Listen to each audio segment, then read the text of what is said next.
आइए हम जानते हैं इतिहास पढ़ने का सही तरीका और इतिहास कितने प्रकार का है और कौन कौन सा है। तो इतिहास जो है वो उसके 3 भागों में बांटा गया है। तो 3 भागों में जैसे पहला यहाँ पे दिया है प्राक ऐतिहासिक, दूसरा है आदि ऐतिहासिक और तीसरा है ऐतिहासिक।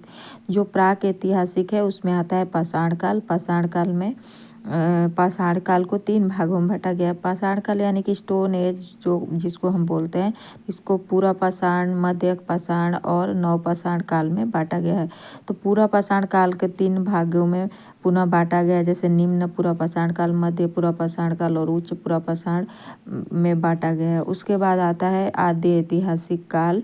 आदि ऐतिहासिक में एक आता है हड़प्पा सभ्यता और वैदिक काल। उसके बाद हम आते हैं ऐतिहासिक में। ऐतिहासिक को 3 भागों में बांटा गया है। तो 3 भागों में एक तो पहला तो है प्राचीन काल, दूसरा है मध्यकाल और आधुनिक काल का इतिहास। ये 3 भाग है।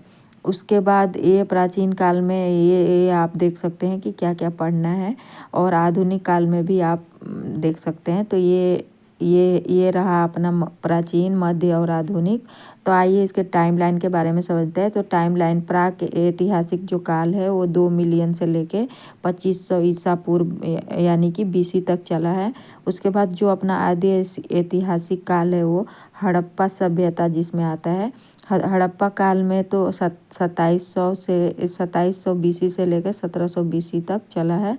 उसके बाद वैदिक काल जो है वो 1500 से लेकर 600 ईसा पूर्व तक चला है।